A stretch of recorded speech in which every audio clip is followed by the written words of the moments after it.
mean, look, every time we talk about buying a car, what's the first thing you tell somebody? You get a PPI, have it checked out. You don't just buy a car you don't know about and hope for the best. And that's exactly what I did.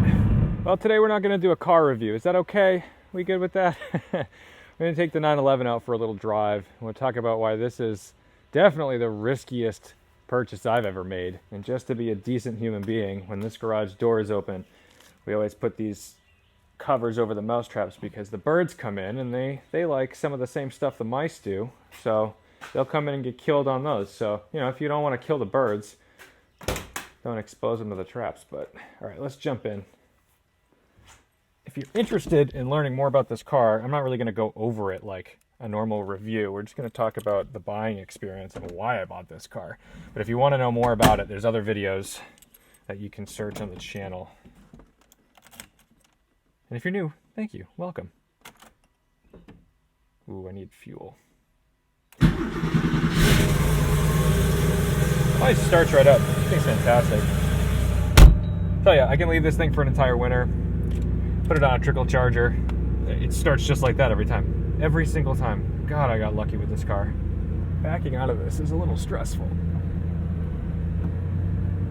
No power steering.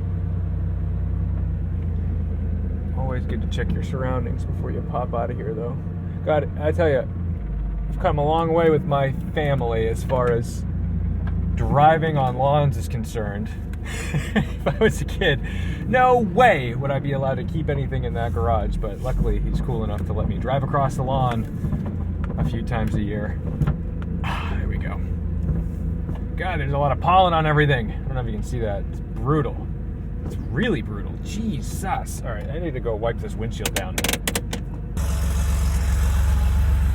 Can you believe this? This was sitting in the garage too. That's how much pollen comes off these trees. It's crazy. Luckily, it's just dust. It comes off easy. I could literally take a leaf blower and it'll get most of it off. We are actually on a little bit of a mission though, because I sell these stickers and I have not been able to sell them internationally because I don't have global stamps. So we're actually going to go to the post office and get some global stamps because some of you guys from Germany, Spain, Canada have been kindly hounding me because I've been lazy and I haven't done it. And you keep asking. And you're right. I need to go figure this out. So I'm going to go to the post office, get those, and I'll put out an Instagram thing to let you know that, hey, now's the time I can finally send them to you. But let's talk about buying this car, because it was, if anything, the stupidest decision I've probably ever made as an adult.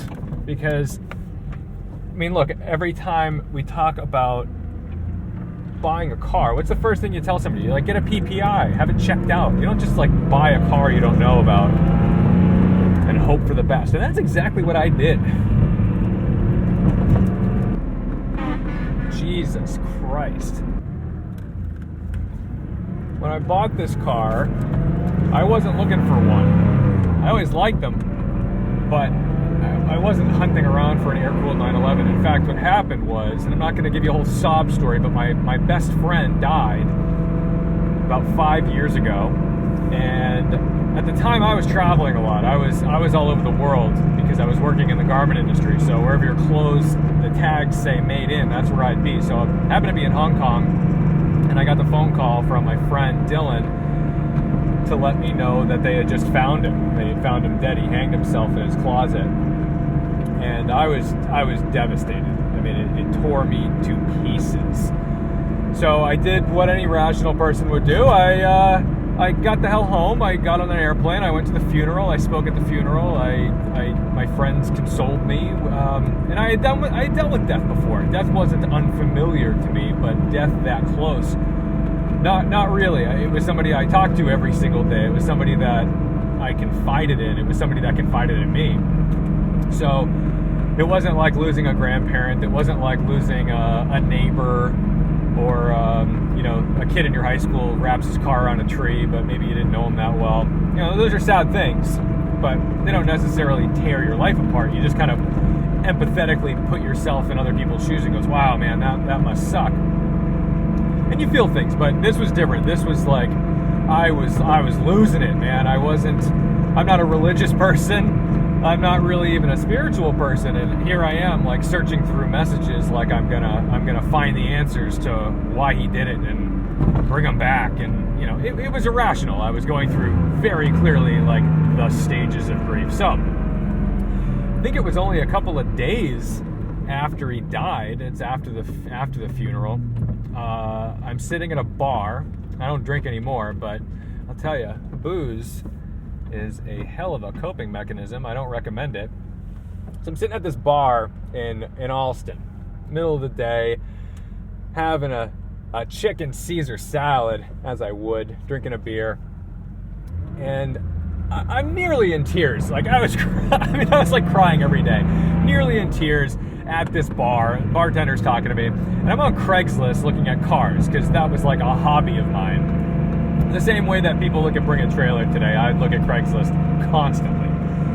And this black 1988 Porsche 911 sitting on Craigslist for a certain amount of money. I'm not going to tell you how much I paid for it. Certain amount of money, and I'm looking through the pictures, and it's this car, and it's beautiful, it's gorgeous. I can't believe what I'm looking at. And I said to the bartender, I'm going to go buy this car. And she looks at me like, what the hell are you talking about? I'm like, yeah, can I have the check? I'm going to go buy this car. And that's what I did. I left the bar, I got on the phone with the guy, and I drove down to Rhode Island to go look at it. And I mean, look, it was nice. I know my way around a car. I can tell you when something looks like a rat trap or not. Anyway, this guy had this beautiful garage. It had a 993 Cup car in it. He had a bunch of old Corvettes. He had a couple other Porsches that weren't, anything serious to note. But then there's this sitting there, squeaky clean. It's like his little man cave. He's got this garage warehouse, not near a house. This is totally separate from his residence. And there's a few others. So he owned this big building with probably 3 or 4 bays, and he had one for himself. So I go in there, and there's a TV, and he's watching the Top Gear Myanmar special. So you're watching Jeremy driving around in this big, ridiculous truck. And I tried to negotiate price with him. I offered him 10 grand under. I offered him 5 grand under. He wasn't budging. And I just said, fuck it. You know what? I'll be back tomorrow with a check. And I did. I went back tomorrow with a check. And I bought the car because me and my friend, Anton was his name, we always loved these old 911s. He was obsessed with 996 GT3s. I didn't necessarily get it at the time. He was a little ahead of his time. His favorite race car driver was Randy Popes. Now, this is before Motor Trend was talking to Randy. I mean, I didn't even know how the hell he knew who Randy Popes was. Loved Randy Popes, loved Ayrton Senna, and loved the 996 GT3. And we used to always talk about these air-cooled cars. So for whatever reason, I'm not a materialistic person. I was hunting for like this token, this almost memorabilia to remember him by, to buy something that would make me feel connected to him. And this was it. And that's very strange to me to this day, that I bought an object to remember someone by, because that's not my style. I don't usually really care about objects. Let's pull into this post office. When we get back in and I get my stamps, we can talk about is that a handicap spot? I can't tell. Let's play a game. Yes, that says postal parking. I don't think I'm allowed to park there. We're not going to be dicks. All right, let's head in. I'm not taking you with me. I think they'll probably not be happy with that.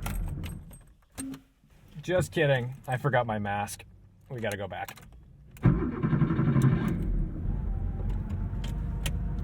Oh, coronavirus, you really make my life inconvenient.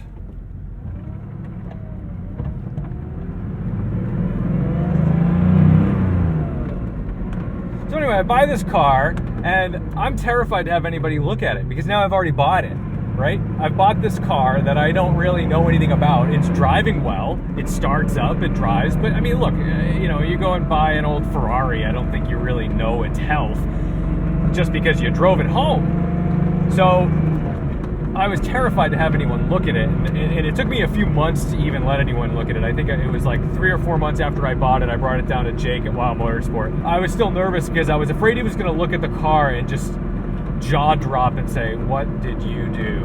And instead he goes, "Wow, this is my dream car. This is beautiful."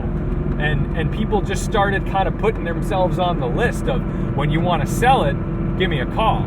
And I thought, okay, good. But still, I hadn't had it really gone over with a fine-tooth comb. That was Jake kind of on the ground underneath it in a parking lot taking a peek. So, not joking, nobody looked at this car for me until last year. So I owned the car for like 3.5 years because I was just so terrified that someone was gonna look at it and just like make me realize, wow, you overpaid, or this thing's about to explode. And I figured ignorance is bliss at that point. I'd rather just let it ride. Not the smartest idea, but look, I get it. So I brought it up to KMC, Catchell Motor Company, whatever, you know what it is, KMC. And I brought it there for a couple reasons, because I had like actual problems that I knew about. I knew that the axle boot on the right rear was trash. I knew that there was something a little clunky going on with the steering, and I knew that the right rear brake caliper was grabbing way harder than the rest, because if I stood on the brakes in this car, it would just lock up that right rear and I'd lay a big patch of black lines on the ground. Sorry, trying to not get arrested and smash into a dump truck. So one of the things that KMC does, which I appreciate, and I think it's something that kind of all good shops should do, is they said, look, we're gonna take care of those issues for you, but before we touch the car, we're gonna do like an hour or two inspection on the car, right? And I think he only charged me for an hour, which was great. But what he did was he went through front to back, top to bottom, the entire car to let me know everything, like a legitimate, PPI, but I guess the P is for post, to let me know what he sees. And he gave me like 14 or 15 bullet points of things on the car that it needs, or, kind of on a wish list. But otherwise, he said the car's really strong, really healthy. And he found, it needed a wheel bearing and some other little things. And it was great because for, less than a few $1,000s, I think I paid him like $3,000, he really updated the car. He really like brought it back to life and took care of me in a way that I was afraid was going to be a $10,000 bill. So, the moral of the story really is get a friggin' PPI. Look, for me, I was in an emotional state, and I bought a car that was kind of out of my league, that for whatever reason I had the money to buy in cash. But I was afraid to know what I bought.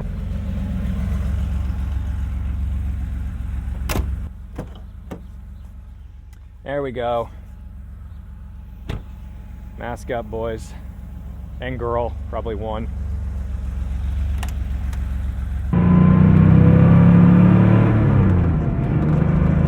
But do yourself a favor. You don't always get lucky like I did. I don't expect to get lucky like that again. I definitely expect that someday, if I do that again, I will have made a very expensive mistake. But I do want to say really massive thank you to my Patreon supporters. The Patreon is a way for viewers to get deeper access, to donate a small amount of money every month to help me pay for the channel. It's not free. I've got to put gas in these cars. I've got to buy memory cards. I put in a lot of time with this, and slowly but surely it's paying off, and it means the world to me that there's people out there who see that vision, who are entertained enough to go ahead and offer up a few dollars every month to help that vision come to light. And I do want to start a podcast. I know I've done a couple failed attempts on this channel with video. That doesn't make any sense. So what I'm going to try to do is get some good recording equipment and just do audio only. I may still do like a live stream with just, on YouTube while it happens and take it down immediately after. But I do want to do that because I like the idea of being able to really sit down with some guests and get into it. So I'm going to go pick up those Global Forever stamps so I can start shipping all over the world. Thank you so much for watching, liking, commenting, and subscribing. And of course, respecting the drive. That's what it's all about, right? See you in the next one.